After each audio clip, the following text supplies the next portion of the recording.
Turn in, my Lord. Turn in to me. Fear not. And when he had turned in unto her into the tent, she covered him with a mantle. And he said unto her, Give me, I pray thee, a little water to drink, for I am thirsty. And she opened a bottle of milk, and gave him drink, and covered him.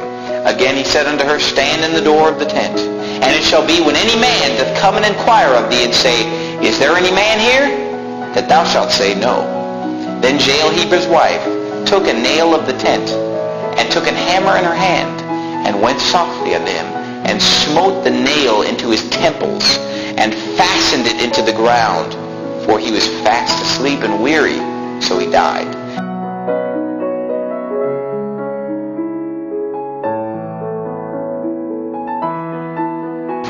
Well, I was thinking about the tent. It's the world.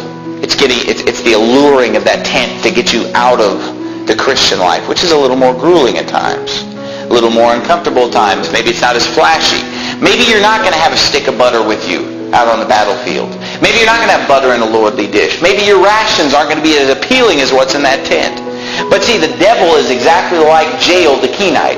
You see, he'll offer you something that looks and tastes good.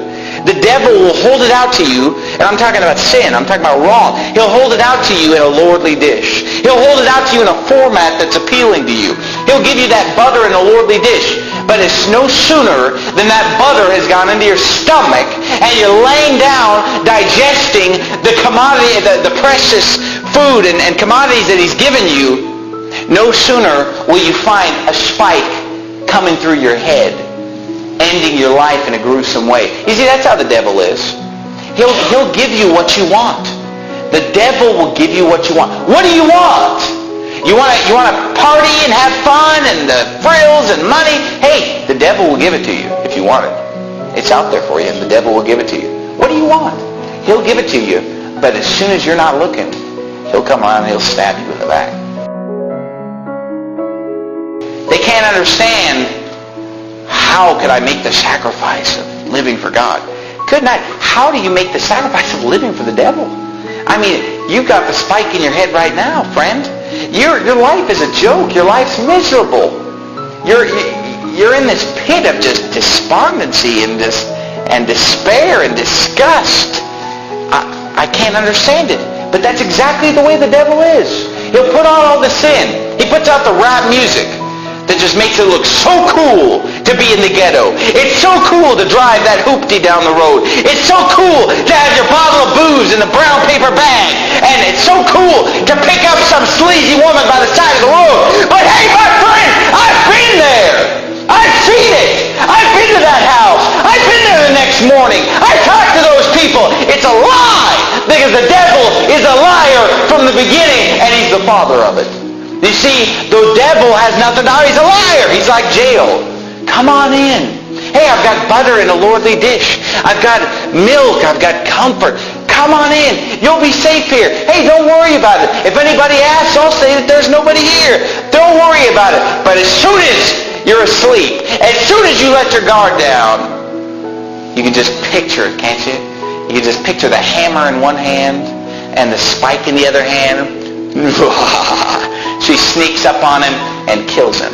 Hey, look, that's what the devil is. He's a liar. Hey, the Budweiser ad doesn't look anything like the south side of Chicago where you see the Budweiser, because he's a liar. Don't be fooled by the devil. It starts out with a bunch of people, wearing suits, and they're sitting in a nice restaurant, and they've got money, and they're laughing, they're having a great time. They got the Lexus out in the parking lot, and they're just drinking and partying and having a great time. But then it ends up 20 years later when they get a bad batch of cocaine and they lose their mind and they go insane. And they're walking down the street holding a CD, staring at it, screaming and cussing themselves out in the reflection on a CD that they're staring at, because they've lost their mind. I've known people. I've known a man that was successful. He had all kinds of money. He got into cocaine because alcohol led him into drugs. Drugs led him into worse drugs, led him into cocaine. He fried his brain one time on a bad batch of cocaine. See, you have to understand that it starts out with the butter in the lordly dish and it ends out with the spike through your temples every time. That's the devil's plan. That's his method. The Bible says that the way of the transgressors is hard. The way of transgressors is hard. See, he ended up working harder. Because why? Because he was lazy. I don't want to work. Nobody's going to tell me what to do. Hey, look, buddy, nobody's telling you what to do, but I'll have somebody tell me what to do all day and sit in an air-conditioned van with a cold soda pop in my hand, and I'm looking at you out in the hot sun pushing around some shopping cart. You're going to be sleeping in some cardboard box somewhere because it felt so good for you to drink that liquor. It felt so good for you to take those drugs and shoot them up into your arm. It felt so good when you quit your job and said, I'm tired of having to get up at the same time. I just want to live it up. But hey, it doesn't feel so good now that you can feel that spike penetrating your temples, does it, sir? Because you're feeling the pain now, and I'm comforted, and you're the one that's suffering.